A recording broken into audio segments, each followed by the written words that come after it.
battery chargers. We'll talk about your transfer switches. I'm told we supplied them, as in Peterson. There's usually remote enunciators. I noticed you had one. And basically, we're going to talk about maintenance. What is recommended by Caterpillar for just your standard maintenance? Okay. I do go into the control panels a little deeper because, like I'm going to tell you, you guys are the first responders. And if I get a flashing amber light, you need to know how to access it so you have an idea of what that means, okay? Depending on how it was programmed is going to be what it is. You know, there's a lot of spare inputs, but we can make it whatever we want. If you want to switch on that door and you want it to come on the generator, then we can do that. So, but again, as we start going through this, a couple questions I'm going to have for you is, do you want to run it today? Do you want to manually start it? Yeah, absolutely. And that's okay with you? Yeah. Okay. I noticed it was in auto when I was out there, so it's online. But I do know it's still in construction stage. Because one of the things I would like to do is pop in the e-stop, and we could try either one, but I want you to reset it, okay? Because that, again, we got to, not that I care about money, so to speak, but you may. And I don't want you to make unnecessary calls that we end up charging you for that you don't need to. So that's kind of one of my goals. Huh? That's our goal, too. Right. Learn enough so that we can be the first responder, reset the thing, get it started if it fails. Or if it shuts down on low oil pressure, you know, pull the dipstick out, it's low oil, you put some in. Disadvantage if it shuts down on low oil pressure, remember I told you it's 100 gallons of oil on a 3516? Well, quart's a dent. So that's why I said, you know, unless you got bulk on hand, you know what I mean? Well, it's 100 gallons of oil, and then you got to have a secondary containment. But then again, you might carry a couple fives to top it off, depending on when we start talking about maintenance, if you want to do a maintenance agreement. And again, there's more companies out there than Peterson, so don't say that there's only Peterson. You can go to whoever suits you. You know, I'm going to sell Peterson, of course, but, you know, there's other people out there, you know. And of course, like I said, maybe 5 on hand or 10 on hand, you know, and no different than coolant, you know. Of course, you can always top it off with water. You know, go Battleship Go's my scenario, right? If you put water in it and you got to come back after your outage and change coolant, so be it, right? That's really a small price to pay. And I'm not sure what you're going to do here either. Right now I see a lot of office space. Yeah, there's labs. Okay. Right now, these generators are not supporting the labs. No, it's not critical labs. Okay. So, but again, any downtime's not a good time, else you won't have that investment. You know what I mean? So, and of course with what I see with your transfer switches too, you know, with that, the redundant. So he's going to print those up for us, okay? So again, and when we'll talk about this out there, basic lubrication, again, I've got to see what engine you have. I know it's a 3500. If it's a 16, we're talking about 110 gallons of oil, but you'll never, when you do an oil change, you'll never get it all out of there, so it ends up being about 100 gallons. And of course, filter changes. I'll show you where the dipstick is on that. So that's, how often are you going to check these, can I ask? I would say, This is, you know, there'll be daily rounds, but, you know, probably check the oil weekly, check oil and coolant before the weekly test. okay, so you're going to run them once a week. Yeah, I mean, we have to kind of look at what our air quality permit says. Correct, I and haven't that- seen that yet. Okay, and of course, they're going to probably limit you to X amount of hours. Yeah, You know, we do you know, there's no load bank here. correct. And again, you want to keep it to a minimum because you got a particulate filter there. It is a active system, which is a definite plus, because that means when every time you run it, the elements that are holding the soot or the particulates will cook off. Okay, so that's it. better than a passive because you got to have engine heat on passive. And if you run it at no load, you never create the heat and it becomes a big issue. So that is a RIPO system that's up there. Okay, so that will keep it down. And of course, what air quality tells you can run. And of course, they're probably going to have a log it, so you'll have to come up with the log book out there. That way you can say I ran it for 15 minutes today or 10 minutes today. Because that way when air quality comes back, you have the book and they're going to say, okay, this is what you ran it, and the hour meter is going to follow. What do we set up for it right now? Like, what do we set up once a week? I'm not sure, we'll have to take a look at the program, because it's programmed automatically. Okay, I don't know that, so I have, Claudia gave me that little time she wanted it. It was once a week, I think it was like 10 minutes or so. 10 minutes? I think I don't. Okay, and is that program coming out of the transfer switch? Because there's several options. The controller can do it too. I don't know that. I just relayed a message that Your guy set that up. Okay, and hopefully Robert, I know Robert, you only want to pick one transfer switch to do the exercising. Because if I got transfer switch 1 doing an exercise and transfer switch 2 doing an exercise, and of course with startup they can be synchronized, but say the memory, we lost power for some reason, this clock got reset, and now you're starting to run it who knows when. So usually pick one. Again, I'm not a believer in exercisers personally. No, and this goes back to what happened to me in the field, is I had to be there at 5, and I'm okay with it, you know, but so I get there at 5, we walk in the front door, I walk all the way to the back, we hit the back door, and of course you hear the engine running, right? He says, let's go have coffee. And that was his extent of the generator run. Me, you know, what happens if it wasn't making voltage? Right? And say it's a month ago when the weather was beautiful. Well, and it's been doing this every week, never making voltage, right? So when's the first time you're going to notice it? If you don't ever look at it. When's the first?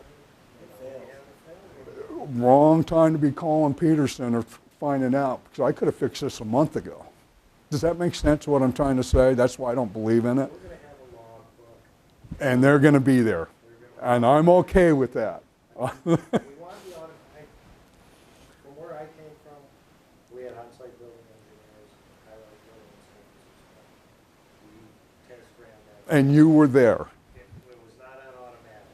Guy went up there and put it on. And I'm good. That's what I like to see. Because while you're there, You can't start until you check from, obviously, you don't have to check. but as you walked up to it, you notice if there are any oil leaks, any coolant leaks. I mean, this is a visual just as you walk up to it. We did daily rounds because it supported critical equipment. Right. But, you know, here it's supporting life safety, by hand, NDF, back. Okay. Okay. So, I mean, it's critical to the operation of the building, it's critical to the safety. Okay. High-rise building, it's not, you don't want to be little. No, and I agree with you. And that's kind of why I say I don't believe in exercisers. If I forced the engineer out there, oh, heck, he started it. Is oil pressure running normal? Right? Is the voltage up? Okay. That's all I care. That's, to me, is the important thing, because you don't want to find a failure when utility goes out. It's too late at that point. Okay. Okay. So, are we ready? Yes, we are. I can leave. I guess I can leave my stuff up here. I'm going to try to email it before I leave. But you know, when I look at my my computer, this is thinking it's a flash drive. I didn't know. I kind of wait for him to walk through.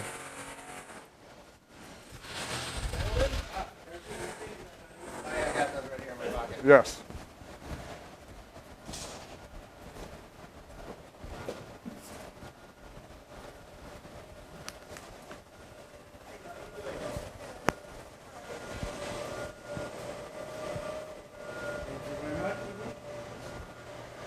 This enclosure is going to be a little hard to get into, so I don't know what you want to do. And I don't know what you guys are going to do in the future, if anything.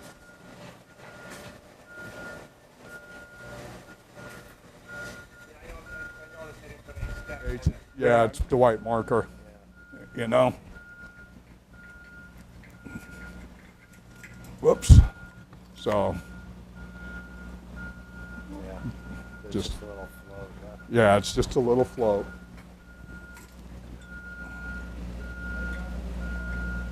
So it's however you watch me not get it right. I should have left it alone.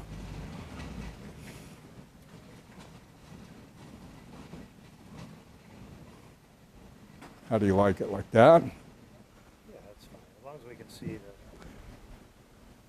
I'm Yeah, going to that's put it like fine. there, Yeah, put it that's like what that. was. Yeah, that's Yeah. So did you want to try to get up in? Yeah. Now, do you want to try to shoot from over there? I'm going to let you make that decision. Yeah, that would be fine. Okay? As You long as can't, it's okay well, with you. this one's, yeah. This one's a little easier to get into because you kind of got a step. Kind of a step. Yeah.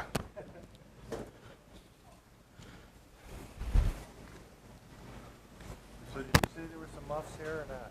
So I got some out my car okay. versus earplugs. You know, and I don't know the general if he has any or. I've got a small set. This is going to be, I'm guessing, looking. Yeah, we're talking about this. We might just get a ladder if you want. You want a ladder? I'm asking. Well, you're good? I'm okay right here? Yeah.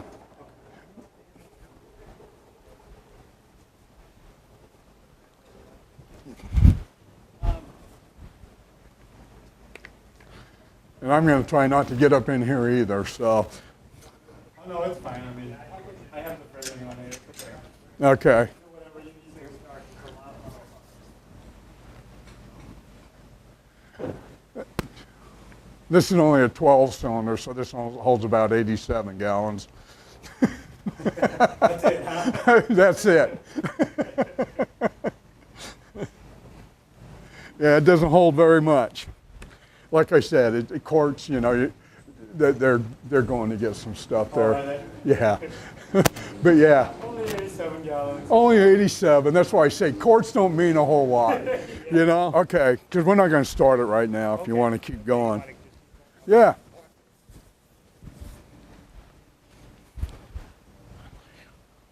And I'm going to try to do it from over here without crawling in it.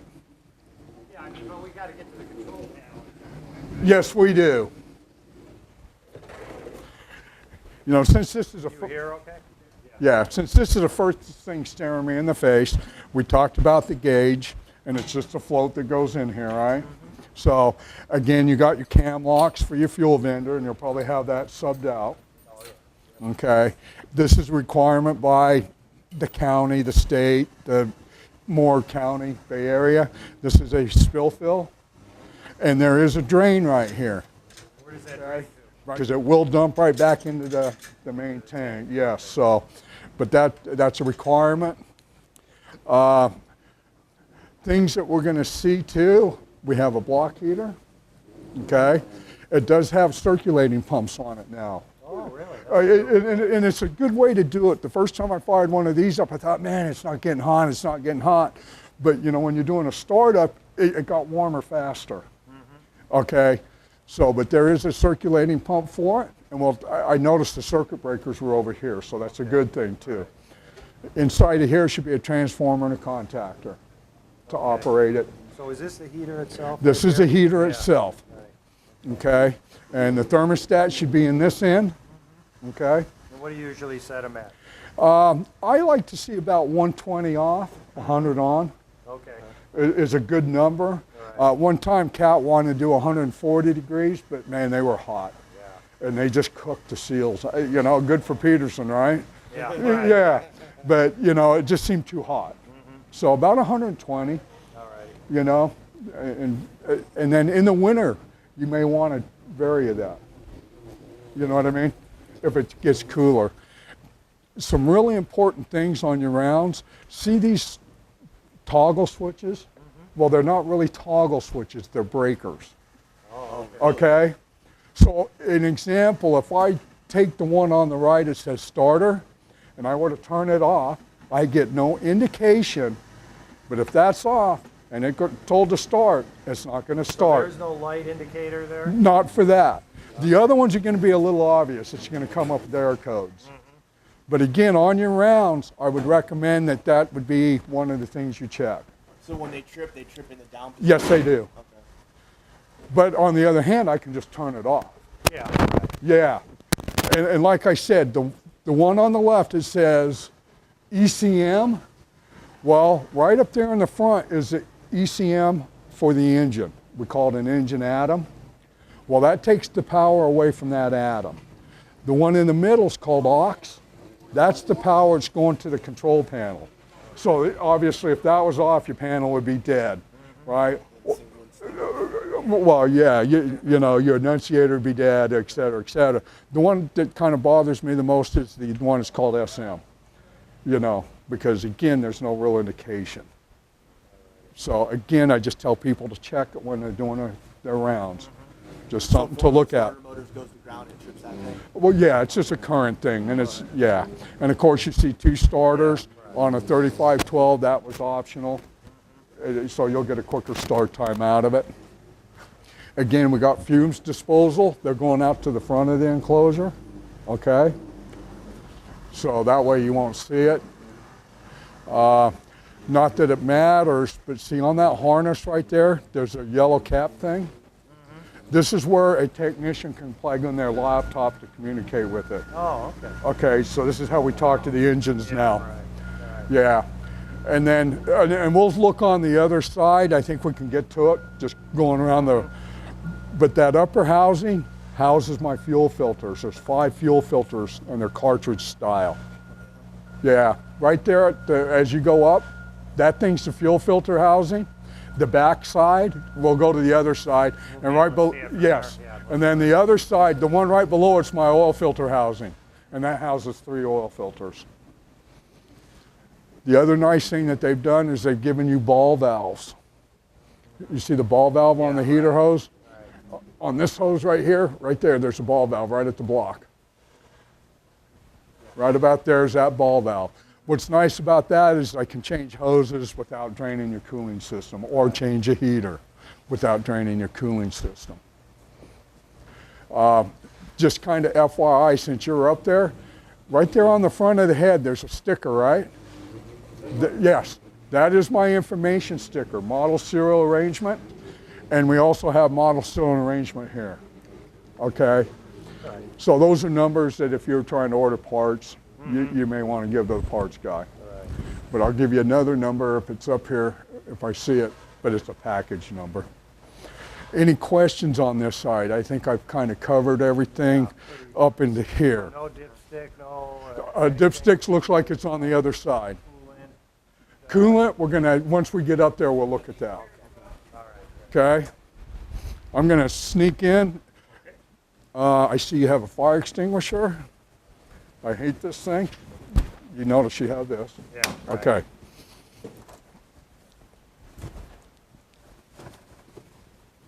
I'll let you guys kind of make your way in here. I think I found it easier to get up on the other side. Oh, did you? Okay, I'm good with it.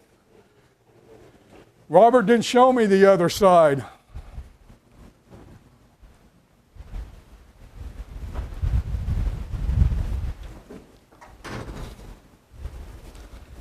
Yeah, you got that little step, like you said. Yeah. Would you like me to, you need that in here? No. Okay. I'm going to go ahead and move forward since we're doing the engine.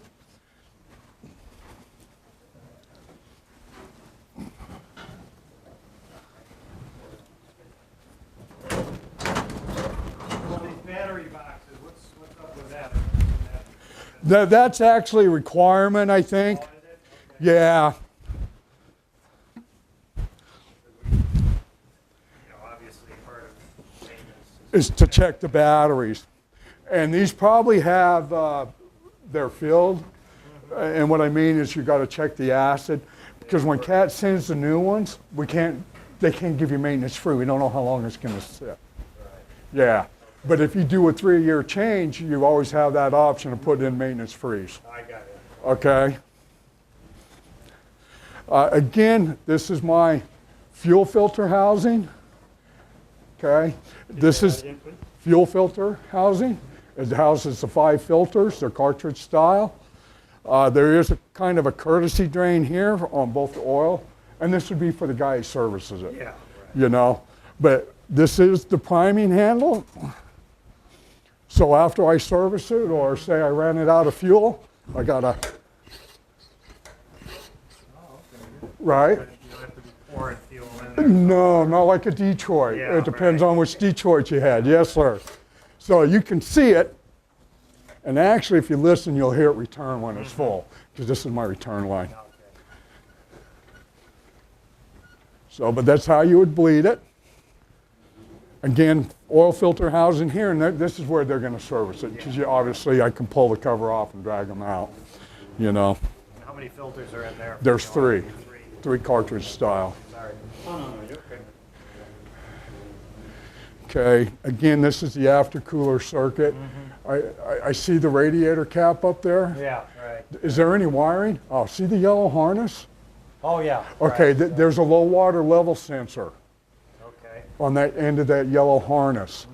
So depending on how you program an alarm or a shutdown, you know, it's a catch-22.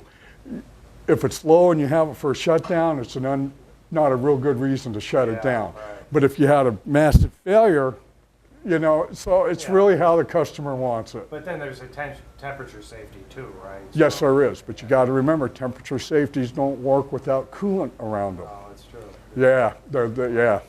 So it's a catch-22. Did they give you a sight glass up there? See the sight glass? Oh, yeah. Okay, good. You see that up there?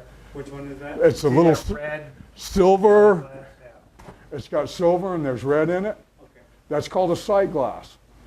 So that's where your coolant level is in that radiator right now. Yeah. So is that a good place for it to be, 3/4? Yeah, you know, usually what I'll do is when I fill it up, it's going to spit out what it doesn't want, Right. you know. So, and Is there like a reserve tank for the overflow? no, Oh, there isn't. Okay. no. But sometimes you fill it up and then there should be a tube that comes off, or a blow-by tube for pressure. Yeah. Then it spits it out, then you get coolant all over the deck. Yeah. Yeah. So I can ask Robert how it did when because he load tested it. Yeah. And the reason why I know he load tested is there's no paint on the manifolds. Got a little warm. It got a little warm, exactly. So yeah, that's what I mean. There's no paint on the exhaust, and the exhaust manifold runs on the inside. Yeah, yeah. So that's why I know. Here are your belts that you're going to have to adjust. And there's probably a pillar on one side. On the other side, that's going to have to make that adjustment. What I would do if you're going to do this part of your maintenance is, because the guard takes so long, I left my pencil upstairs. See how they're good and tight? This thing's quad turbo? Yes, it is. More bang for the buck. It used to be 2 big brown Bavaris at the back, turbos. The cartridge was like $10,000 if you had. Oh, it was pricey. But again, they're saying quad turbos. They're not as big, less spin up time. There's other reasons that they went to the quad then versus the 2. So, and that's all in the CAT's engineering design. Doesn't, again, really matter, but you see that small core there in front of the radiator? Yeah, it's kind of dark. Yeah, oh yeah, I see it now. That's the fuel cooler. Okay. Kind of like a Detroit, the Right. return rate's real high because they use the fuel to cool the tips of the injectors when they're working. So they have a large flow rate with a large return to cool the injectors. So because it's going to a base tank, it's kind of confined on size. You have to put it to a cooler. Yeah, right. You don't have 10,000 gallons. out Exactly. there where you can go back and it's Volume's going to cool it. right. Yes, exactly. So just kind of know it's there.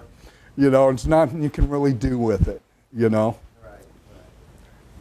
Right. As I move forward, if you see anything that I'm missing, please tell me. Where's the water pump? The water pump is right It's right here. Here, sorry. This is my fuel pump. So here's the water pump right here. My fuel transfer pump is here. So that's where my fuel comes in. And we'll hit the ray cores when we get there. Ray cores are great to have. I love ray cores. Okay. Questions on any of this so far? Not so far, I'm good. Okay. And of course you can see the wiring harness, the sensors. Of course, there's always safety labels, you know, telling it's going to be hot, you know, or read the book, you know, don't touch. These are electronic fuel injectors. So this is like about 100 volts. DC, it comes in into the injector to tell it to pop. So I'm going to go ahead. This is where you check the oil, okay? Right here, see where it says full? Notice it says stopped. And this is, for me, a big deal because on the other side, it tells me engine at low idle, okay? And warm, and it should be a different level. So again, just pay attention to what side you check it. This is the side I check it because this is what you're going to do every week. You know what I mean? Yeah. So again, you can see it says full here and full's down here when it's idling. Of course, it's up in the oil galleries. So I do like to stress that because that way you, at least you know. Yeah, Can you see that okay? So you want the side where it says stop? Engine stopped and cold. Yeah, all right. Because that's how you're going to check it. Yeah. And again, you got to remember it's a generator. When is a generator engine at low idle? Never, Never. right? Its whole life is Not supposed to be, 1800. yeah. Exactly. Its whole life is 1800, right? Because that's going to give us 60 cycles for a full pull generator. But that's where the dipstick goes, and that's what you're going to do. Just since we're here, this is a live sample port. And what we mean by live sample, when you guys do a service and say you had Peterson, we're going to pull an oil sample every time we do an oil change. Well, instead of going through the dipstick hole or getting it any other way, we can run the engine and we have bottles that attach to that. Oh, okay. So we can take a live sample when it's running. Right. Yeah, That's cool. yeah, yeah it is. So that's my live sample port. These are the ray cores, okay? Ray Core is a manufacturer of a filter. They sell the elements in different microns, and it's probably 20 micron or 10 micron. But what's nice about it, they're water separators. So if you get water that's going to show up in the bottom of the bowl, and it's obvious if you've ever seen fuel in water. Oh yeah, there's no mistaking. Once you see it, you'll know what it is. And what's nice about it, I can drain it off. You know what I mean? So I can drain it off and then pump it back up or just fire it up and make sure it runs for the next time. And again, they're all serviced out of the top, which is nice, because some of the dulls are serviced out of the bottom. This one won't be so bad because there's enough room to get a bucket under there. Because, you know, we try to be clean, you know, when we do a service. One thing I was going to bring up, this thing is very dusty.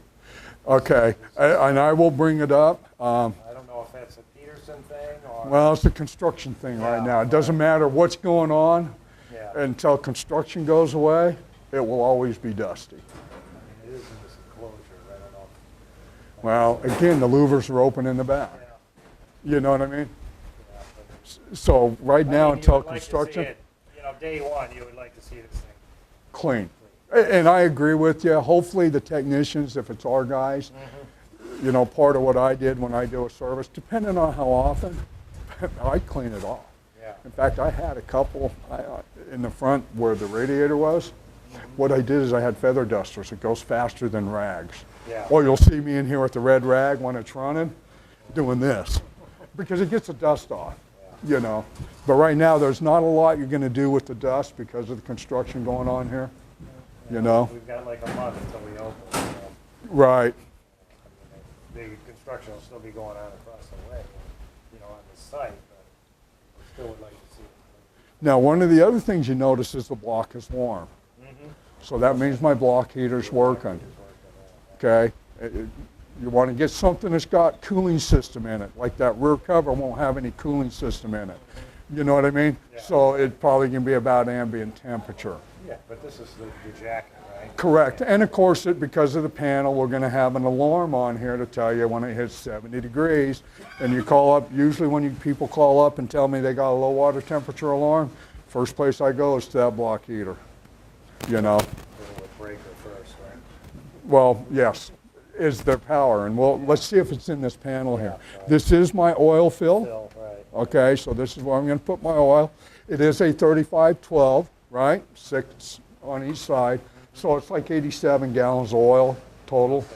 So that is my capacity of this. Again, we're supply here and then back out to my pump here, and then it does where it needs to go. I'm just trying to see what else we got here. We're getting a beep. Should we try this right here? I'm going to have you back up just one step because I notice this one's not latched. Are they hinged? Oh, that's nice. So a total of 4 batteries. Total of 4 batteries. Okay. This one you have to check the electrolyte level. Okay. So your level has to be checked periodically.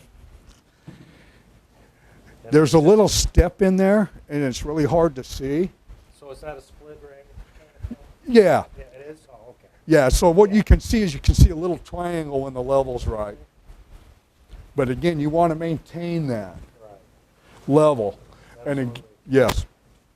Now again, in the future, after the 3 years that CAT recommends that you change batteries, you can put maintenance freeze in. Right. Okay, but in order for a new engine, we have to have lead filled because it could. How long did this sit on the job site? You know, by the time it gets started up, and if we had maintenance freeze, they might be junk by the time we even get going.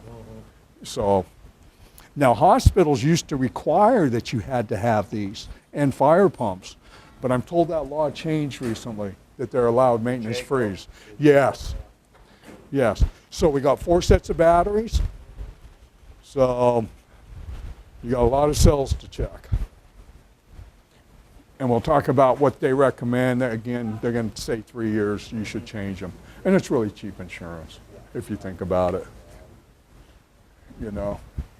Anything else over here? Nothing up here that I can see, unless you have questions on anything. No? Wet stack, if it does start to wet stack, you'll start showing signs in between the heads of some real black tarry stuff. Yeah. And again, hopefully we don't see that.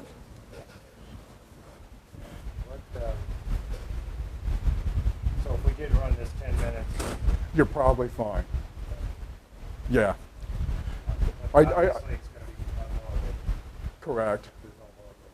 Where did they go? Did they value engineer out the load bank? No. There's a load bank? No, we haven't. Oh, you have a load tap. That's always good to know.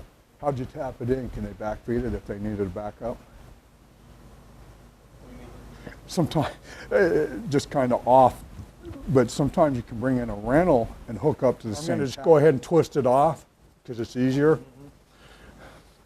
But this is an air cleaner restriction gauge, okay?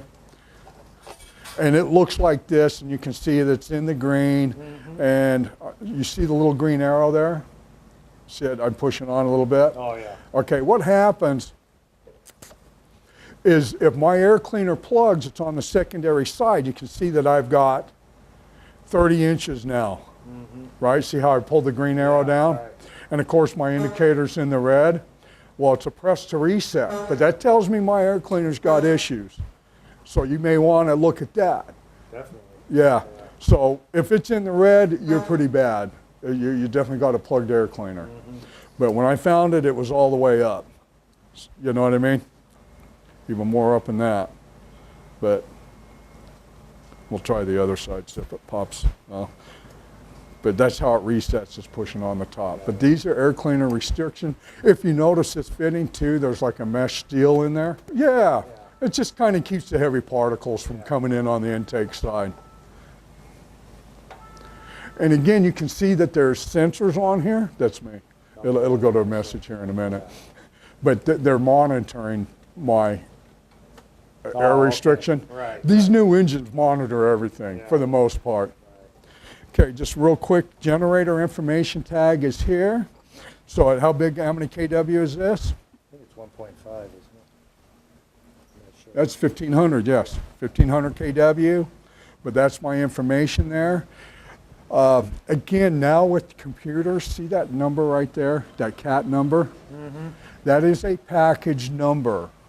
So with systems now, because it's all in a computer, if I go in and type that in at Caterpillar, it tells me what serial number this is, and it tells me what serial, it's all linked together now. It used to not be that way. You know what I mean? So, and just real quick, if you touch the skin right here, it should be warm. Oh, yeah, it is. Okay, you've got strip heaters in that generator. Just to keep moisture. It keeps moisture out, keeps the windings dry. So again, that should be on part of your maintenance check, that those heaters are operating. Okay?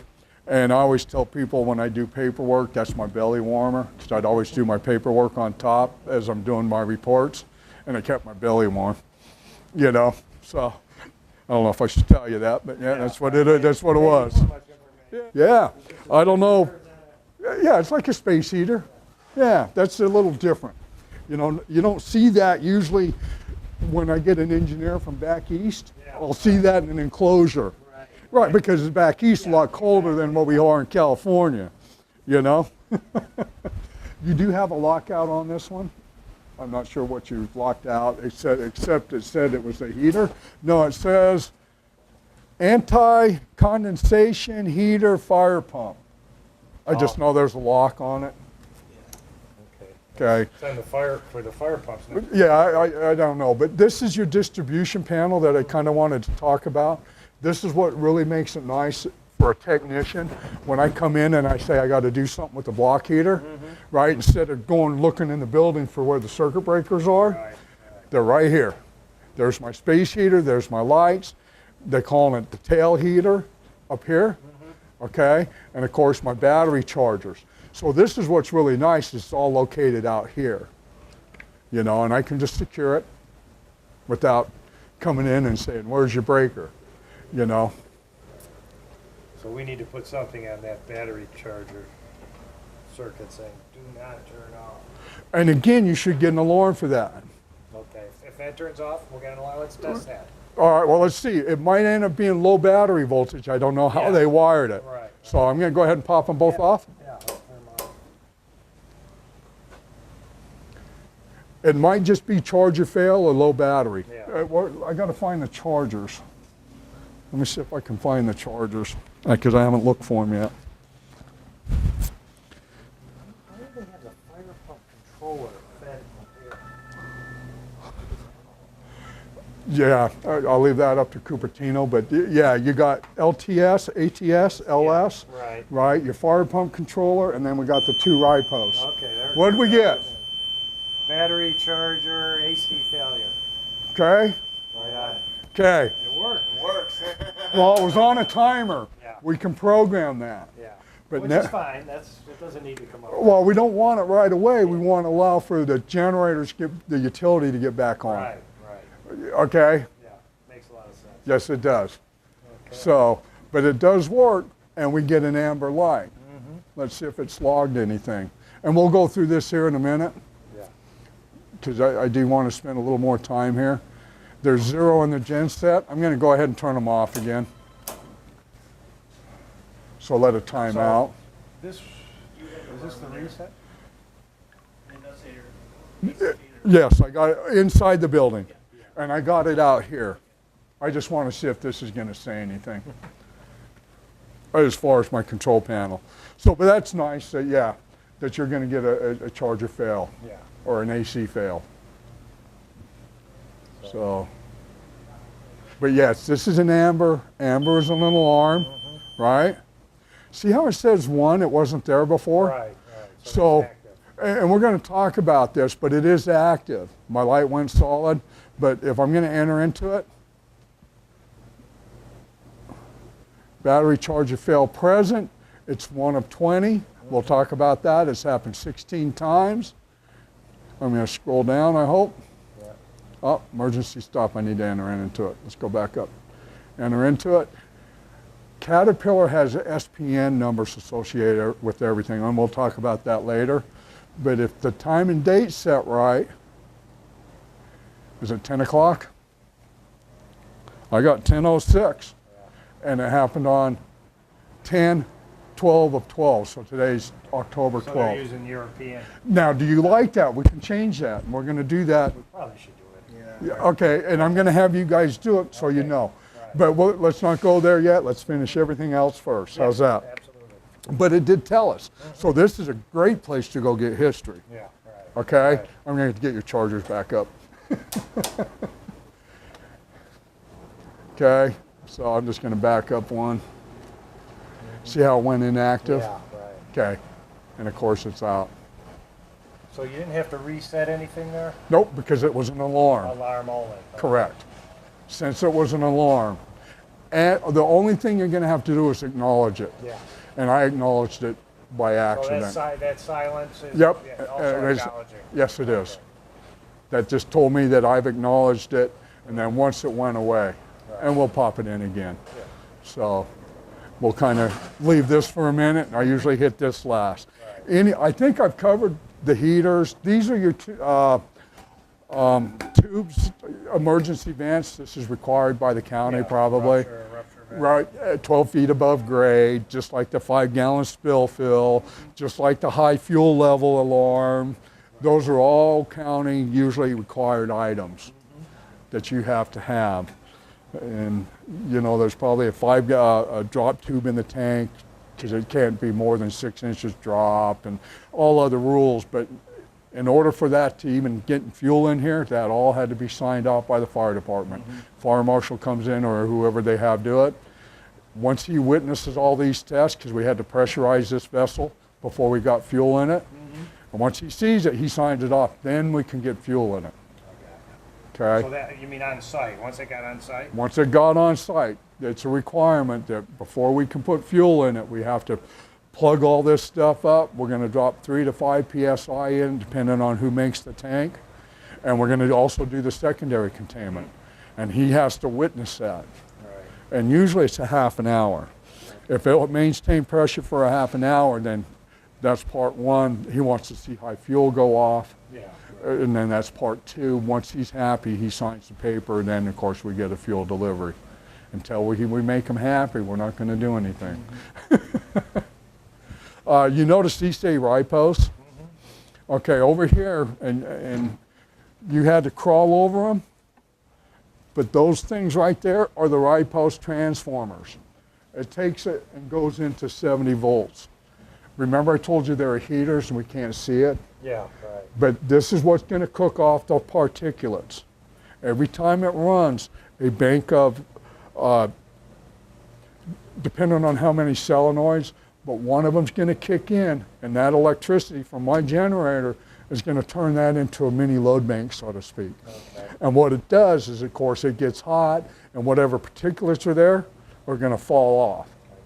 Yeah, that's how the ripos works. Oh, okay. So it's better than the passive. Like I said, the passive depending on engine temperature. Yeah, right. Right, and of course, if you run it at no load, you never bring up your exhaust temperature, so you never start regeneration. And then, of course, the filter plugs, and you got to pull them out, you know, so on and so on. Bad stuff. All kinds of bad stuff going on. So, but we can see, if you care to know, it's not, now it's going to be up to you, but here's my high fuel level and here's my low fuel level, okay? And if I were to have to test high fuel level for the fire department, depending on what he'll let me get away with, well, if I can cheat it and short the wires out, Yeah, right. but if you won't let me cheat it, I got to pull this sensor out of the tank and actuate it for him so he sees his high fuel. And I've gone over to Ariba here and had to do that for the fire marshal.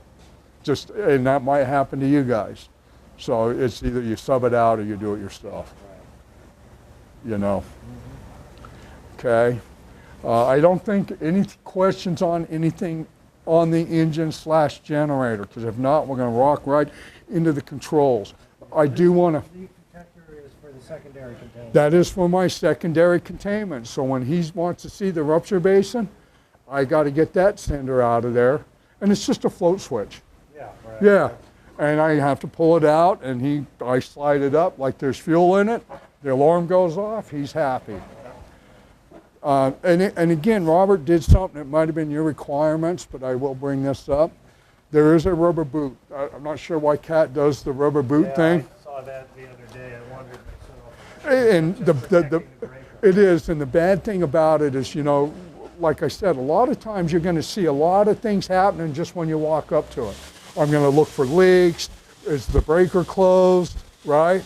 Well, under the rubber boot, we've had a few issues where if I hit the E-stop and there's a shunt trip on there, well, I'll hear a trip. I know it's tripped, but maybe you don't. So you walk away and you reset everything. Well, if that breaker's tripped, man, you got a pile of junk sitting out of here. But what Robert did, and I think that was a requirement, he has a breaker open light. Okay. So there's a set of auxiliary contacts on the breaker, and we'll see if the shunt trip's hooked up to it. Okay. Because again, that's optional. And if it is, let's see if we get a light. All right. But you know what I'm trying to say? Yep, absolutely. Okay. But I do want you to know there is a rubber cover. So consider that when you're doing your walkthrough. You know? You know, as a technician, the last thing I did is I made sure it was an auto and the breaker was closed when I walked from a job site. My exceptions to the rule is if I found it open or I found it off. And then I put it on my report. Yeah, right. Because I don't know what's going on. You know, we're all supposed to do lockout, tag out. But you know, when you're running a small crew, that kind of doesn't always, you know what I mean? Yeah, yeah, exactly. So let's see what I got in here. And I grabbed it for both of them because I didn't know which one I was going to do. You're welcome to as many of these as you want. You can have them all if you want. This just kind of gives you an idea. I pulled this out of the service manual Okay. to kind of give you an idea what the buttons do. Well, that's the agenda. Yeah. Thank you. And if you need more of these, please let me know. I got to find your battery chargers yet. And I haven't seen them. Thank you. There they are. We'll walk over there to the chargers.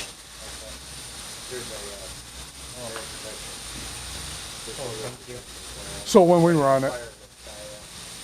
So this just gives you an idea of what the buttons do. Okay? Like alarm indicators, yellow is a warning, red is a shutdown. It's on the second page. Things like that, you know, and how to kind of maneuver, what they mean. Yeah. And I'm going to talk about all of these. Right. So We'll leave one of these in here for sure. Yeah. until you get used to We it. should take the extras back to. Okay. You want them? Yeah, I'll take that. Yeah. Okay. Yeah, definitely. I'll have it done. All right. Yeah, exactly. Each guy's got one. No excuse for not knowing, right? Yeah, the other things that we'll talk about is resetting the events. This is just something that it starts right here on 5.3. Okay. Okay, this is the one that we have the most problem with. And what I mean this because it's not as user friendly. Yeah. This is where we get a lot of times where people call. So, and then you can have the rest. Okay? Now, and of course, this is all in the O&M manual. Yes, it is. There's a lot of it in O&M. This just kind of helps me go right. through it when I talk to you guys. So we're going to talk about this, and again, you're welcome to it. And I need to reference this. There's menus inside this control panel. So if I get out of here, just real quick, I'm in the main menu. Okay, and I can scroll down to engine overview, AC overview. I can come into configure, I/O status. There's a control, right? Software info and preferences. Well, this is the structure. You know, I'm a button poker. Okay, I kind of remember by poking, and I don't always remember. But this is the structure on what I want to do, right? So one of your deals was you wanted to change the format on your date, right? So I'm going to look for date. time and date. I think it's under, here it is, time and date right there. So how do I get there? Configure. Go into the configure screen and scroll down until I hit time and date. Okay? So let's go to the configure screen. I'm going to just leave it and I'm going to let you guys. Awesome. So, okay, exactly. We need to escape out, arrow to the right. Once I get something I want to be into, you see how it highlights? Yep. Now once I find what I want, I need to enter into that. Okay, then we're supposed to scroll down, enter into it. There you go. Now there's my time. There you go. You're right on the money. Enter into it. What do you want? Day, month, year, or month, day, year? There you go. Enter into it. And you just have changed your format. I like this better than the European method. Yeah, I mean, that's what everybody's used to. We're in the US here. That's well, I relate to it better. You know, I won't say, but of course I can change the time if I want to go back and change the time. You know what I mean? So, but it wasn't that bad, was it? Pretty straightforward. Well, without the menu structure, get there. Yeah. Exactly. And then you start poking, you're in this one, you're out of that one, it gets confusing. Right, I can even change the contrast of this display. Okay. So if you don't like it, you know what I mean, it's too dark, too light, you can change it. I'm thinking it's perfect right there. You're right in front of it, you can see it. Okay, a couple things I want to call. I call these my hot keys or my F keys on a computer. No matter where I'm at in a menu, I can hit engine and it's going to take me to the engine status, right? Basically, this is one of them I want to keep it on. Depends on what's important to you. Because if it's engine, what am I going to see? I'm going to see engine parameters. If I'm interested in generator, I need to go to the AC. Okay. So, and that's just a matter of going there, and of course I'm going to start seeing voltage. But let's talk about this one first. Okay, now that I'm in here, I can see PSI, RPM, 104 degrees, right? I got 26.3 volts on the system, and there's 11 hours.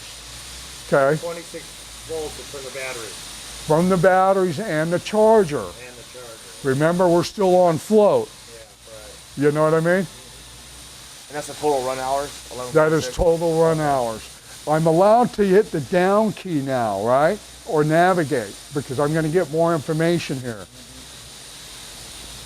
I'm seeing the same thing, but in bigger numbers is what I tell people. Battery voltage, engine hours. Keep going down. This is my service maintenance interval, and this is going to be up to you guys.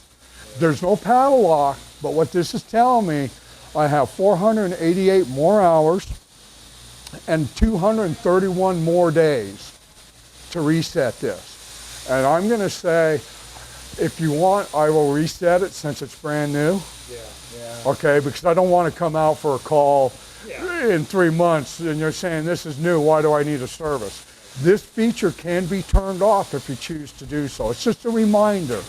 And of course, if you want to reset it, now it's highlighted, what would I do?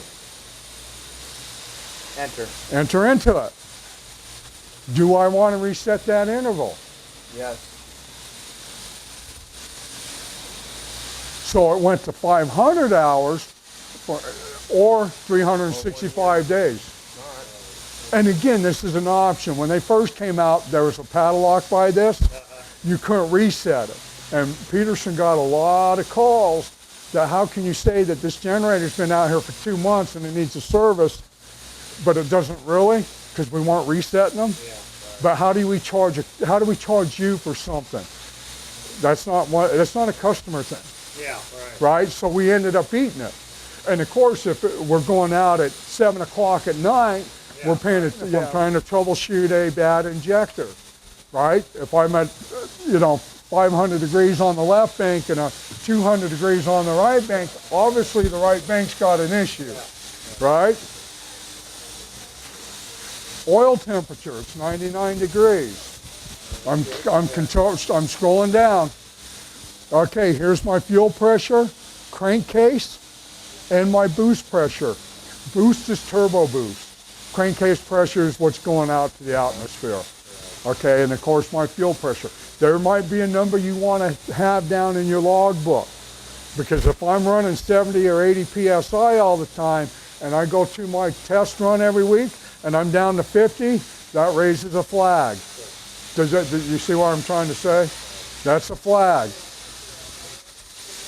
Here's my air cleaner restriction. Remember I showed you the sensors on there? Yep. Well, I have restriction, I have oil filter and fuel filter. It's telling me what's on each side of that filter.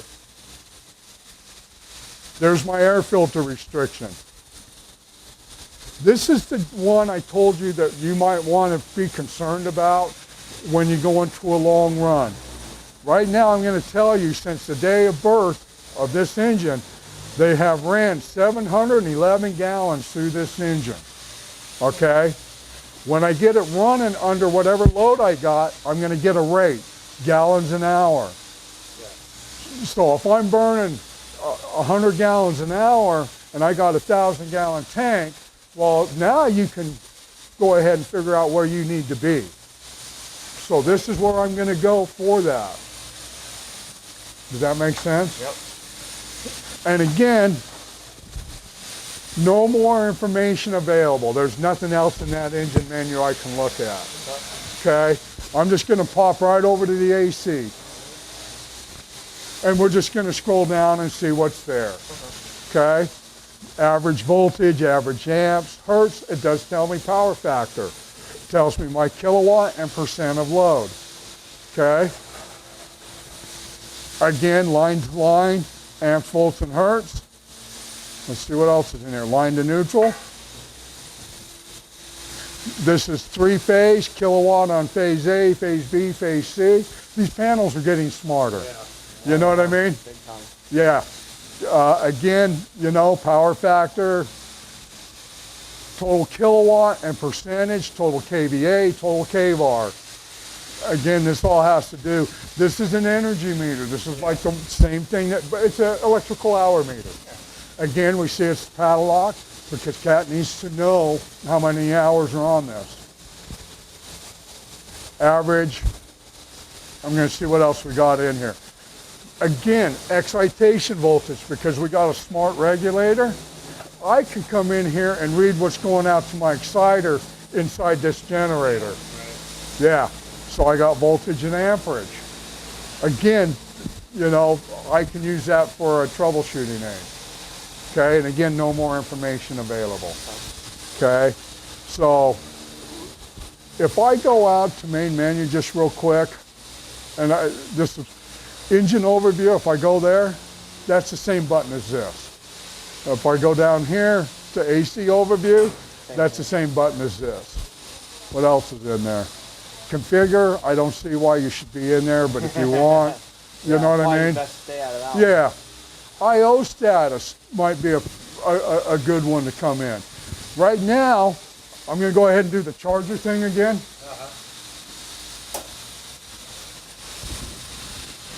See how digital input 8? Input 8 on this control panel just got a signal. This is what, you don't see a voltage and adjust plot here, do you? Okay, so if I go into control, the first thing I see is speed and voltage. Again, it's highlighted on my way in. So what's it tell me to do with my speed? To adjust my speed by using the arrows. the side-to-side buttons, and I adjust my voltage by using the up and down buttons. Okay? So you can't, this doesn't pop off in here? Nope, there's nothing under there. There's no. It's all done through the front now. Again, as we change generations of engines. And it does other features, but yeah. So I did want to bring that one up for you. This is a program cycle timer, and that's really all there is. But I did want to see control. Software info, this is more for us. That tells me what version of software is in here. Okay? And of course my preferences. This is my contrast. If you want to go into it, Pressure you want to. yeah, I can change it. Right? Yeah. Too dark, right?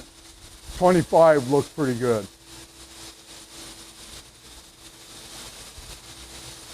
I'm finger happy, right?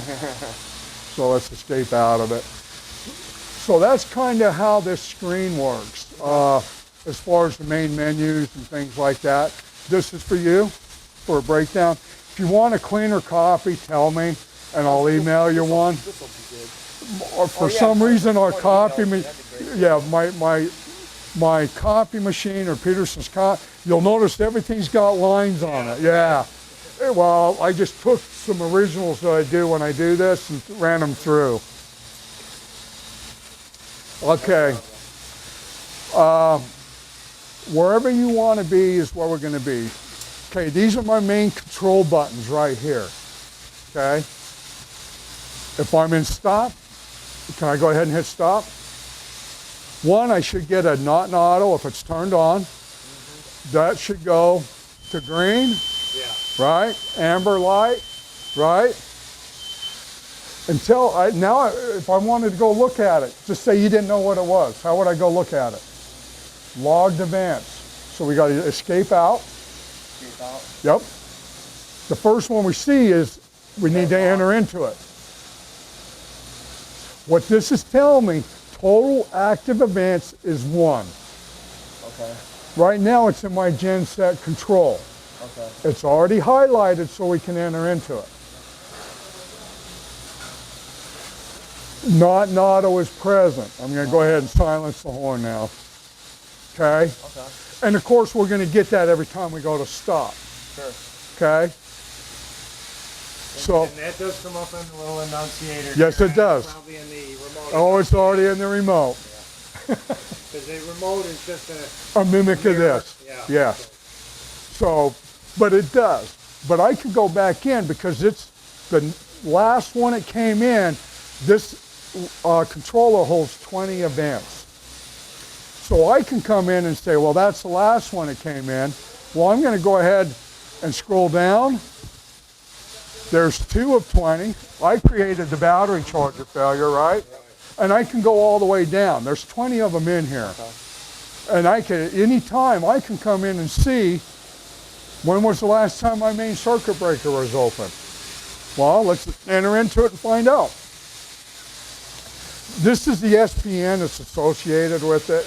I don't really hand out the SPN numbers because it told me what it was already. Yeah. Okay. Right? But I got to enter into it to scroll down to get when it happened. 10-2-12. 10-2-12 at 15:05. Cool. So this is kind of a history, okay, at any given time, okay? It only holds 20 events. Only holds 20 events. What I do want to bring up, though, is active events. What happens if I had 3 active events and I only saw 1 in my genset control? Well, because everybody's talking CAN, right? CAN is Communication Area Network, and this is what this engine talks to the front to the back with. Well, if I had 3, well, that means I've got other devices on this network. I need to scroll down and see where my other 2 are, right? So that's my engine controller. That's the atom on the engine. This is my digital voltage regulator. And I have an I/O module on this. This is just an optional module. I can get more outputs and inputs to give to you as a customer. So, but remember that they're down there in the menu. Okay. So if I got 3 and it don't add up to 3, Yeah. go find out where it's coming from. That's kind of where I like to drive that. Well, one of them was generator running. Obviously, Robert programmed a generator running in my I/O module. So, but I can go back and look at that history too. Okay? Now, when I go to auto, what should happen to this one? Should disappear. My light disappeared, that disappeared, right? So I'm just going to enter into it real quick. You have a page on your handouts See how it says present? Yeah. Keywords, present, active. Those are keywords that we need to keep in mind. Inactive and not present. Again, what happens if I take it to auto? It's inactive. Those are the keywords that we need to look for when we're looking at these panels. Okay? And of course there's run. So he said I can do this. Would you like to use this one or the one out there? I don't really care. Either one. Did you hear the circuit breaker? Yep. Circuit breaker's open. Let's get rid of the nasty horn. E stops in, right? Okay, in order to reset an event, two conditions have to be met. One, the condition's got to be cleared, and I cannot reset it in auto. Oh yeah, okay. Well, that's a good thing, right? Yeah, because if yeah. it's in auto and I got a start command, Yeah, right. It's gonna try to start right when you hit the button. sure it is. Okay. When we don't want that. Right. So, See why, there's a reason it got stopped. Exactly. right, let's find out what's going on. So in order to do that, we got to reset the event, right? And in this case, what is it? My E stops in, Stop, yeah. right? But if I need to look at it, where would I go to look at that? Event log. Event log, right? You notice I got 2 in the genset control, One on the engine. 1 on the engine, so that adds up to 3. So let's see what's in there. E-stop's active, 1 of 20, right? 2 of 20, main circuit breaker's open, and it's present, Okay. okay? So let's go back. Let's go see what's in the engine. I gotta scroll down and highlight it. Enter into it. Whoops. I'm not very patient. I push the button and I'm hoping for a change. But my E-stop's active in there, right? So So the emergency stop goes for both the engine and the... sure it does. Okay. And I want to try something. It depends on the firmware if they fix this or not. So I'm just going to go back out to my genset control. I'm going to go ahead and reset my event, right? Okay. And you can either twist it or just pop it out. Okay. The other thing that has to happen is I have to be in stop, okay? Well, guess what alarm that just created? So that should be 1 of 20 because I just created a not an auto. Okay. Enter into it. There it goes. 1 of 20 is a not an auto. Let's scroll down. Breaker's open, right? All right. I can't reset that one yet, can I? And it's only a warning, it'll probably clear. So let's go down to E-stop. E-stop active. I want to enter into it. See how it says reset? Oh, wow. Let's see what happens if it's in. kidding. See how it's in? Yeah. See how it goes away? There it goes. It won't let you reset. Because you haven't cleared the condition. Okay? Fair enough? Okay, yeah. Now that it's now it's highlighted, I can enter into it, and it has reset. I still have a red light here, right? Yeah. I got to go find out what's going on here. Let's go out. And this is only for E-stop. What's in here? Remember what it was? No, engine control. Oh, yeah. I got to go down You gotta there. reset that one too, huh? Yes, this is why I do this, especially on an electronic engine. I need to go into it now and reset. Wow. Okay, if you're using E-stop. Okay. Okay, so now it's gone, my red light's gone. I have a couple more conditions that I got to fix. There's still 2 in here, right? One being the stop, the other one being the main circuit breaker. Breaker open. So I'm just going to go reset this. And it's probably going to take, it's got a cheater lever on it. Does it? Oh, yeah, okay. But I got it.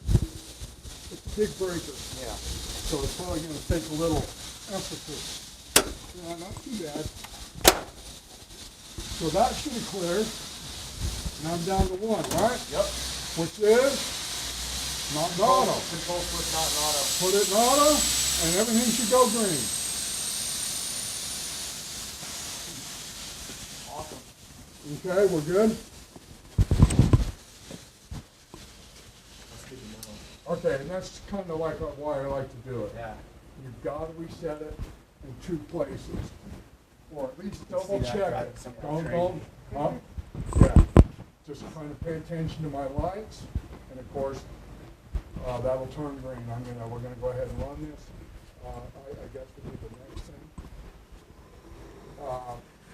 This is a 3-3 panel. They make them in 3-2, 3-1s. It's kind of like buying a 3.1's kind of like buying the Volkswagen. The 3.2 is like buying the Chevrolet or the Ford. The 3.3 is like buying a Cadillac or whatever you want. It's what you can sell with the options. How's that? And you got the higher end Yeah, panel. amazing that they went for the higher end panel. How did that happen? Well, just Just So are we gonna start it from here, or we're gonna start from the ATS? what would you like to do? I think I would like to see it start from, well, let's see how to manually start it from here first. Okay. Why don't we do that? All right, you're gonna put earplugs in. Oh, earmuffs? Are they in? Yep. Oh, man, that's in. This is my panel light switch. Okay. Is there a switch to check the lights, by the way? This would be my check. Okay. And again, the display will go dark and it'll light all the lights. And since it's only for this, it's Oh, this. okay, I see. There's another one over there. Right. Yeah, I got you. And it should flash, because I have light options on this now. Cool. Okay. My thing is, it's gonna get a little windy in here, but we have the doors open so we won't get all the flow from the back. Right. Let's just hit run. All right. Here we go.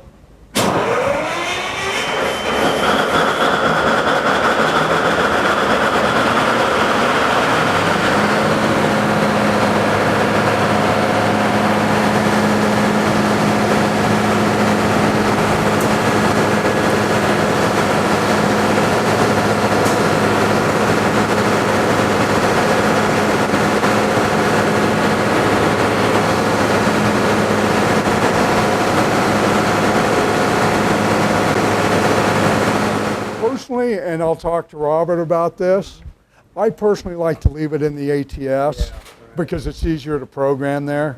If me, the customer, it's easier for you guys to change it there than it is for you to change it here. And I'll talk to Robert, maybe there's a requirement and that's why he left it. Okay? But starting and stopping was pretty self-forward, right? Pretty good. Yeah. You saw fuel burn rate at no load was 13 gallons an hour. Right. So I just want to bring that. So can we look at one last thing before we leave? Sure. The transfer switches is the program for the automatic test. I don't think it's in here. It's probably in one of the ATSs. It just does have the option, but again, because of the difficulty here, or more harder, I would do it in the ATS because it's pretty much cut and dry in the ATS. So can we make sure that it's not in here then? I thought that I saw it I'm just somewhere. I might have, when we were doing the testing. Well, Let's no, go to engine, right? no, it won't be in there. It's going to be into the Oh, configure control. screen. Yeah, the control, okay. So it shouldn't be in there. And I might have to poke at this because usually I'm going to tell you, one of the best things for us is we're able to put in our laptop. I would program this all through my laptop. Yeah, I never go through the front panel. Yeah, sure. So let's go to configure. Is it in the configure? I thought it was in, well, somebody's got my cheat sheets. How do we get to it? I hear geese. Huh? Yeah, just flying by. I don't think it'll be in set points. Going to live at some golf course. So. Control, it might be in control. That's here. Automatic start, It is, stop. Yep, it's control, automatic start, stop. Governor speed. God, I might have to answer this. Roger's probably in a world of hurt. Crank duration. This is cycle crank. Purge cycle. Well, by the way, how many crank cycles we get? All right, We just went by 5. 5. Is that factory default? Yeah, Okay. yeah. Is that, what would you recommend as a? 3, 5. It's only going to crank for like 10 seconds. Yeah, that's Right. what it said, 10 Yeah. seconds, Yeah, But if 10 it doesn't on, start the 10 off. first time, so is it 10 on, 10 off? yeah, pretty much, yeah. Crank rest, crank rest. Right. Because after that, your batteries are going to. Exactly. Here's cool down. Do you want the cool down in here? There's 5 minutes. If you want, you change it. I mean, let's leave it for now. I'm going to leave it. I'm Like going to I ask said, he Robert. I don't know why he programmed it that way either. Crank terminate. Fuel type is diesel. Energized to run. It's an electronic engine. We're talking J1939. Again, that's just a communication protocol. Input hardwired. That's your forced idles disabled. I didn't bring my, and that's really it. So that's not where it's at. I don't think it's in here. I don't think it's in here. Okay, it's just going to cycle between volts and amps now. Because the earlier one gave me a toggle switch or a little paddle wheel. But what I'm going to do to test the charger, and this is my preference, I'm going to shut the AC to it off. The way the battery charger is going to work is float is set on a voltage. So let's say at 26.5, that's where I want it to float. Right. Boost is at 28, okay? So what I'm going to do is I'm going to cycle the power on and off on one of them. When it boots up, the charger should go into boost. When it hits 28, yes. And it's just, you don't have to keep it off very long. Yeah, right. Then I'm going to let it go into boost. When it hits 28 volts, that's where boost stops. At that time, the charger should shut off, and you'll be able to see that on the gauges or the metering. And then it's going to wait until wherever float's adjusted to. So let's say it's at 26.5. So it's going to go down, the voltage is going to drop, 28, 27, 20, Yeah. 26.9, 20. And then once I hit below that level, float should come on. That tells me that charger works. And this is how I would test it if I was doing it. Yeah. So if you guys want to watch it, I'll go ahead and shut one off. Why don't you go ahead and take a look at it? Okay. Yeah. So I got to look at this. This is your one line. Yeah. This is OSB. Yeah, so this is the main, Okay. main one, right? Yes. We ready to go? Yeah. All right. A transfer switch is a device to look at utility and generator. So when it's looking at utility, we have pickup points and dropout points. And again, usually we don't set them any different from default unless the customer requests it. But, all right, so I'm just going to kind of go through the display. Sure. Okay. One of the things that we can do is right now, this is probably your normal screen. I'm going to just hit more. Did I hit it? So I can see that utility's coming in at 483, 480, and 483. I hit more again, and of course generator's not running, so those values So need to is be source zero. one always utility? Yes, it is. Okay. And that's why it's green. Yeah. So there's my voltage. There's my frequency. My phase imbalance is set at 1 right now, is what it sees. And this is my serial number of the switch and this OPM number. This configuration. Right. So I can go to event logs, I can go to data. So I can tell that on October 12th or 3rd at 10:00, they had phase rotation. What else is in there? They did a test transfer. So, and then, yeah. Events, right? So there's my events. Do you have any idea how many in stores actually? No, I don't. I have to go to the book. No problem. Because I don't remember this off the, you know, with Peterson, don't get me wrong, we're a generator company. Right.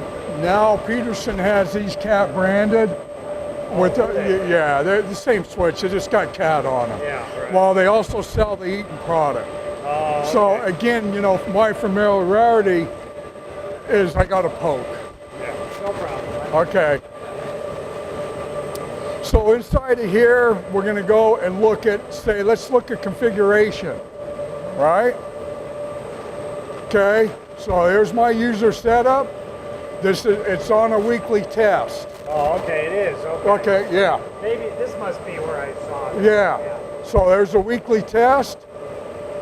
The test key is set for maintain, and this is a choice. Maintain means that when I initiate a test through the front, it's going to stay there as long as I don't touch the key again. So if I do a test transfer, it's not going to automatically go in its retransfer time. Okay. Okay? This is transfer commit. It's off right now. If I had a glitch and utility restored, do I want to commit going to the generator or don't I? Well, this is chosen not to. Okay? If utility restores, it's going to just kind of abort everything. Yeah. But if I do a commit, I'm going to go ahead and go over to generator. Is that basically what that means? That's probably a factory default, right? I thought it was on. In-phase monitor is on. In-phase monitor is like synchronization. Right. So if you have a lot of motor loads, this is a good feature to have on, because it's going to wait for a generator to come in phase with utility. Once it's in phase, it's going to go ahead and allow a transfer. Absolutely. We want that on. Yes.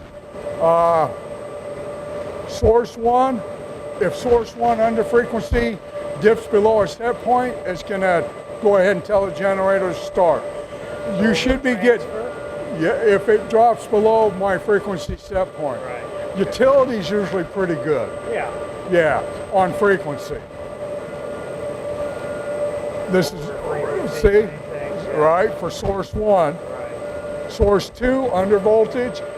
If I get an under voltage on source 2, say I'm on generator, and source 2 dips below its set point, and utility's available, it will go back over to utility.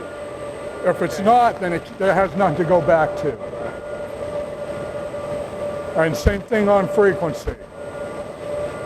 Phase imbalance is on. If I get a certain percentage of phase imbalance, I think it's 30%, is what I remember seeing in one of these, that if I get an imbalance, it's going to tell it to, okay? Is that just an alarm, or is it actually going to transfer? I have to reread it. I think it's just going to give you, because there's, phase imbalance is going to be downstream. Yeah, right. Right, so it shouldn't cause it to transfer. Phase rotation, this is turned on. Basically what it's saying, if I bring in a portable and my rotation doesn't match what I got, it won't work. So this is a good feature if you have it, just to leave it on. Load disconnect is off. Time delay, this has things to do with the optional load disconnect features. And some of this I'll have to read. You've got a network configuration. Obviously you have a network card in here. So this is talking to something. Yeah. So that's why it's on. Right. Let's go back. Anytime you're in this menu, there's no going back until you go all the way down the list. Oh, okay. Okay, so You can't escape out. no, you can't. You can wait it out, but you can't. So if I get into a menu I don't know, I watch for that word, because now I can go back. So here's my set menu, right? So daylight savings is on, so daylight savings is going to change the clock. It's going to operate at Sunday at 12, right?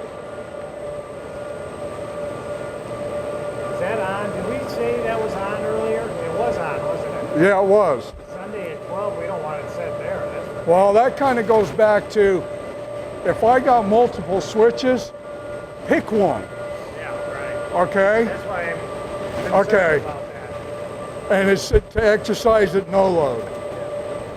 Let's just keep going. This is source one under voltage. Yeah. Fail at 90% or 432 volts. That's going to issue a fail or a start command. In order for it to restore or to go back to utility, it's got to be at 95 or 456.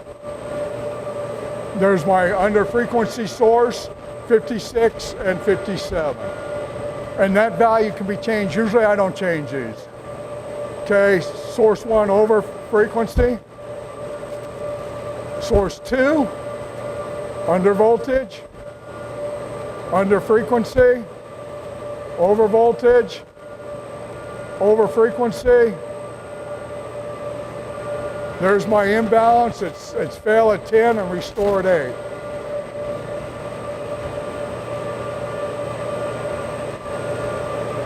There's my time delay, 30 seconds. That's for phase imbalance. Yes. Right, yeah. Time delay, source 2 to start. Time delay to override momentary outages. If I lose power for more than 3 seconds, it's going to issue a start command. It is going to wait 0.3 seconds to become stable. It's going to make sure I'm proper voltage and frequency, and that would be on the pickup too. Yeah.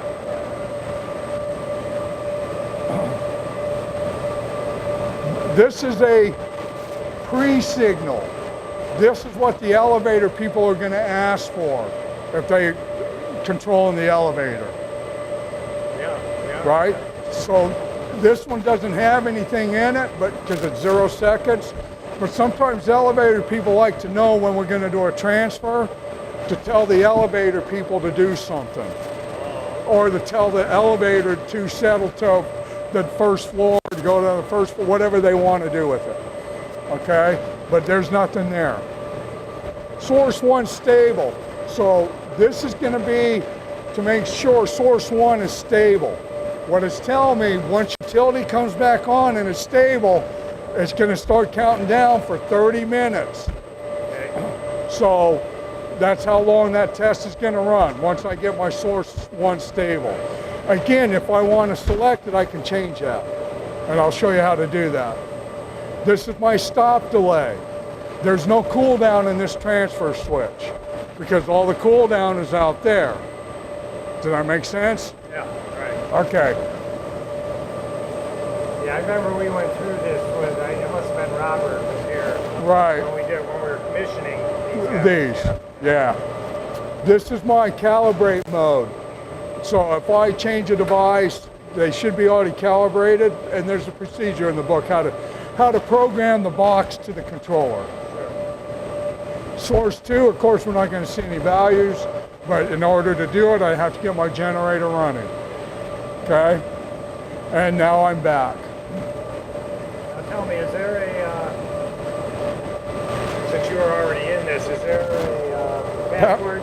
Yes, there is. The customer password is 121212, and it should be on the back of the controller. I gotta find it. Just give me a minute. Right there, default. Oh, okay. 121212. Okay. Good to know. Yeah. Yeah. Yeah, because I know these things normally do have Passwords. Okay. This isn't so. I forgot to ask you, is the controller out there? Have No, because if you see a padlock, there were 2 padlocks on there for the hour meter and the kilowatt hours. And of course, Cat wants to know, why am I changing engine hours? Yeah. So we're going to have to call into Cat and get a response in order to change that. Yeah, sure. Okay, but other than that, everything else is unlocked. Yeah, that would be if that you cooked that engine or something and maybe wanted to put a new, rebuilt it or whatever. And that I would have to have a password to change my engine hours. Okay, good, but as far as just the regular config and alarm? Nope. No No password. It can be added. No, we don't want to. Usually we don't. And there's 3 levels. There should be a user, a technician, and then a factory. Right. And every dealer that I talk to doesn't grab the dealer, but it's wide open. Okay, the only other thing we got is the test mode. Right. Okay? In order to test it, we're going to hit test. It's going to ask you what kind of test do you want. Fast test, transfer, or no load. So fast test is kind of a quick way to go in and hit a fast test and just make it a real quick test. So I'm running out of time, but I want to see it work before I go home Friday. Transfer with load, that means it's going to run 30 minutes once I hit the button again with building load. And of course, there's a no load test. Okay? So either one we select, it's going to ask you for the password 121212. Okay? So if we want to test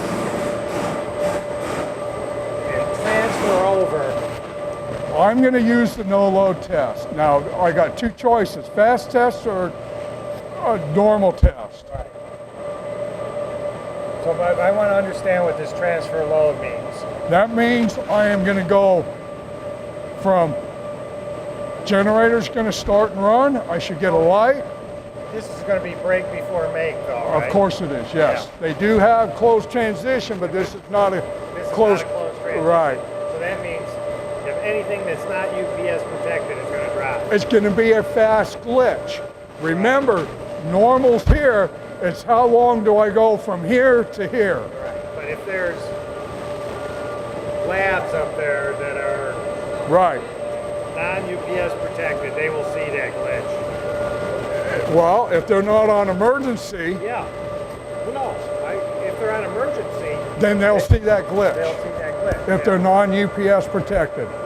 It's pretty quick, but they will see They it. will see it. So lights, emergency lights, what else is on emergency, John? Elevator. And I'm going to guess that's on the life support ATS. Yeah. IDS, all that stuff about. IDFs, MDC, yeah. Okay. All right, I just want to, because The back power is not, lab power is not, right? But your cooling will see a bit, but it could be just minor little. And it's fast. You know, you got to remember when I lose utility or I go open up this breaker, It's 3 seconds. right, and the time to take the generator to start, come up to proper voltage and frequency, we're out there a little bit. Yeah. Well, when I do it with the test switch, my lights and everything are still maintained through So normal. it's just this. It's Pretty much, yes, mechanical sir. Transfer. How fast that switch rolls. Okay? Got ya. Okay. So which would you like to do? Because you said you'd like to run it from here? Yeah, let's just see it. A no load? Yeah, the no load test. Okay. All right. So of course I got to go in, and just out of curiosity, since we're here, if I'm doing a no load test, what's my mimic panel going to tell me? What should I see on my mimic panel? You should see both these sources, right? I should see both sources, but only connected in one.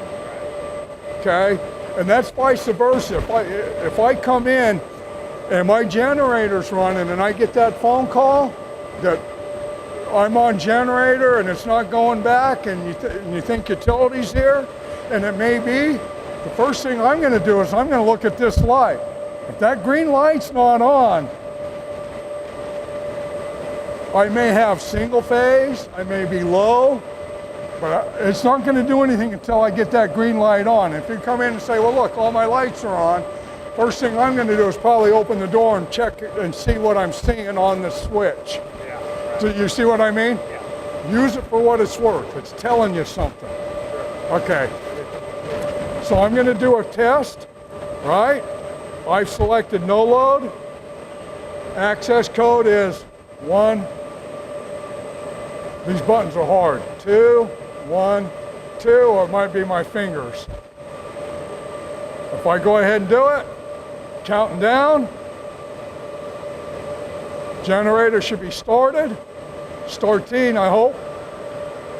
Yeah, you can hear it. You can hear it. I'm waiting for the red light to come on, Okay, and there it is. but it's only connected on this side. So Right. We did not roll the switch. obviously, we didn't hear it, Brent. Correct. But this would also tell me if that breaker was open. Because if that breaker was open, guess what that would be? It would be on. So again, we're gonna, if I cancel it, what do I gotta wait for? I gotta wait for the 5-minute runtime out there. Hold on, right? Yeah. Because we programmed that switch for a maintain. If it was a momentary, once I let go of it, it would start its count. Yeah, right. So this is something you might want to talk about in the future. Okay. Okay? Especially if you do a test transfer with load. That means I test it, it rolls, until I hit that button again, it's going to stay there. If you had a brownout situation or unstable power source, right, you might want to use that. But you also got the option to open up the feeder that feeds it. It's one way or the other. Yeah. But if you don't remember that's a maintain button, it's going to run on generator till it runs out of fuel. Right. You know what I'm trying to say? Okay. So of course it's going to run until time elapses. 5 minutes. 5 minutes, because that's what we saw out at the generator. Okay. So, are there O&M manuals for these? Yes, and usually what I'll do, and I'm not sure if Rosenton grabbed them or the general grabbed them, and they're going to submit them to you in a binder. Turnover. Okay, but usually what I'll do is they should be in each one of these switches. Yeah. Well, I'm a stickler that they stay there. Yeah, I like Okay, to see if they're. right. If you need copies, make copies and put them in your desk. Because as a technician, and I've done this, I'm going to roll up at 3 o'clock in the morning, and I open the door because you're having a problem. The first thing I'm going to ask is, where are the manuals? Well, you know, they're in my boss's office locked up. Right? Now I can't get to them. And it's not that I might not have a manual on my truck. In my case, I probably do. But now, instead of fixing it, I'm out at my truck, rummaging through my truck trying to find a manual. Does that make sense? Or if it's okay. And of course, I think that'll be in the turnover package. So, but yeah. And it'll give you a better description of all the ATS functions in there. My retransfer time, usually I'll tell, well, what should my retransfer time be? I'm gonna leave it up to you, it's your building, right? And an example, well, typically my power outages are quick, and once it's on, it stays on, and so I might set it for 10 or 15 minutes. Point Reyes, up in Northern California, I remember when I first started in this business, he said, typically 45 minutes later, my power would drop out again. Well, they're the old Agastat timers, and the one he had in there was 30 minutes. So it would retransfer 15 minutes, it would transfer, it caused him a lot of grief in the building. So what we did as a company is we went and put in an hour Agastat. Yeah, right. Because that, you know, these have hour features now. Right. But so he would say, if I'm on for an hour and utility hasn't dropped, then I'm going to go back because he caused grief inside his building. Yeah, sure. So, and that's why I leave that up to you. It's your building, and of course this is a new building, you don't know what it's like. But in time, you're probably going to figure it out. And 30 minutes is probably right for now.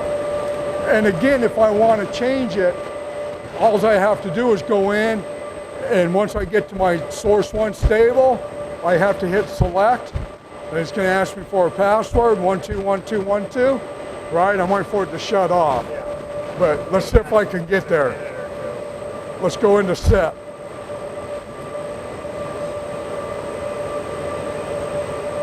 Sometimes I go too fast and I miss it. Yeah, you can't go back, huh? No. Okay, there's the 3.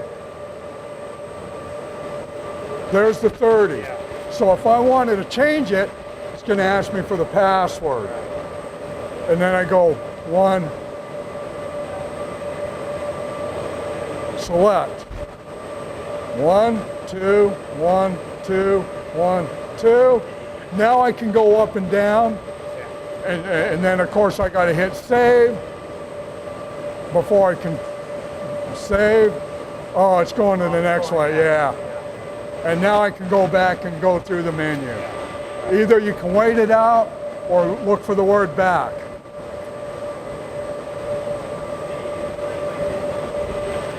Okay. But you, generator's off, and of course you see my voltage decaying. Right. Okay. They should be all about the same. The only weird one is this one, Yeah. and that's a source to source. So when we walk over to that one, that is being lit, and you can see it on the one line. Right. Do you have more questions on the ATS? Something I'll bring up maybe if it's in here is this switch here. This is an auto inhibit switch. If can you see me down in there? Again, when you, Don't drop that thing in there. I'm okay having this open, right? I just want to show them this switch. This switch is my auto and inhibit. Basically what that switch does is it breaks that circuit to the motor. So if I were to try to manually do this, I need to shut that and inhibit, and of course I can operate what source I'm in.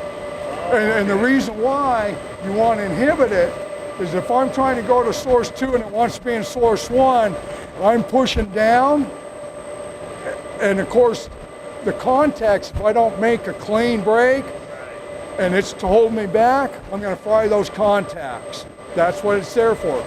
But it needs to always be in auto. And if I were to manually transfer this, the first thing I would do, instead of doing it through the open door like this, go over to source 1, open up its breaker, go over to source 2, and open up its breaker. Then I would roll it on a dead switch, right? And then I would go over to the molded case breaker over there and close the molded case. Well, is it safer than Yes, it is. running this open switch? Yes, it is. Sorry about that. I saw you come over when I flipped that door open, you know? But I just wanted to show them there was a switch in there that has to be in auto. It has to be in auto. But it will tell us what it will come up into as an alarm here. Transfers and inhibited by an outside source. Okay? Alrighty. So that's when I'd pop the door open and see. But if it's in auto, like it should be, you should never see it. You should just see it normally. Yes, you should. Okay, now one more thing on the test. The automatic test. Right? How do we know that we only have one transfer switch that's I telling would have to something? go and look at them all. Okay. Or I'm going to maybe- ask Robert. Maybe Robert can tell. Yes. Because And I'll- if it says Sunday at noon, I don't want it on Sunday at noon. Yeah. I want it when these guys are here. Right. And again, what I would do is I'd pick the switch like this one, Yeah, this is fine because it's the OSB. because you're going to do it with load or without load weekly. Mostly without load, yeah. Okay, I would just pick a switch, whoever's got the start command, and this one should be this. I would shut all the others off. Yeah. I would just turn them off, right? Yeah. Because that way I don't got conflicting programs. Remember the old transfer switches used to have like physical timers in there? Oh, yeah. Yeah, one day, and I did this job, and I'd always put down how much fuel's in the tank. And about 2 years later, she goes, "Why do we use so much fuel? How long do you run it?" "Not very long." Well, further investigation was ATS was running at Sunday. That one was running at midnight on Monday. You know what I mean? So we had 3 timers telling it when to exercise. So pick one. Yeah, no, that's what we want to do. Okay. So maybe you can talk to Robert. And I will ask him. talk to Robert. He We don't did call have to me. go through Well, this. all of this, yeah. Right. So, questions on what I've gone over? You do have an enunciator here? Did you see it? Let's take a look at the remote.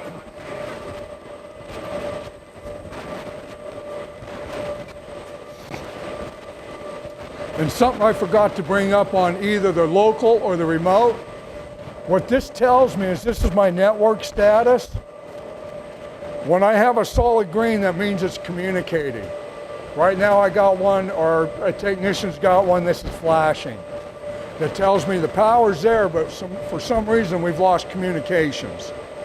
Okay?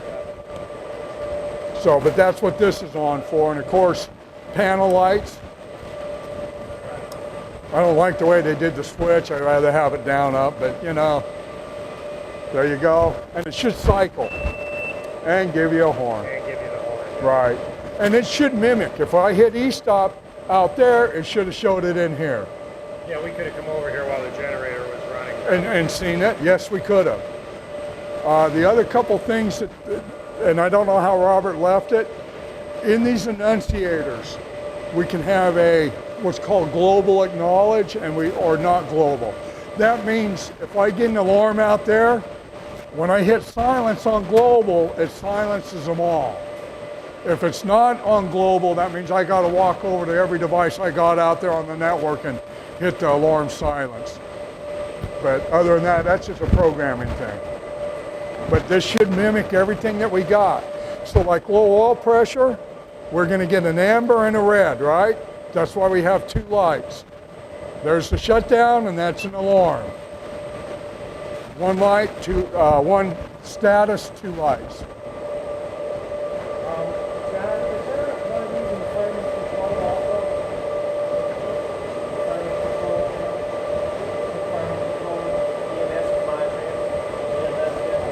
What's the? But is there another one of these? I saw another panel. Okay, and that could be what the IO's doing, because usually your fire alarm panel's asking for hard contact or dry contacts. But yeah, but that your fire alarm people should know more about that than I do.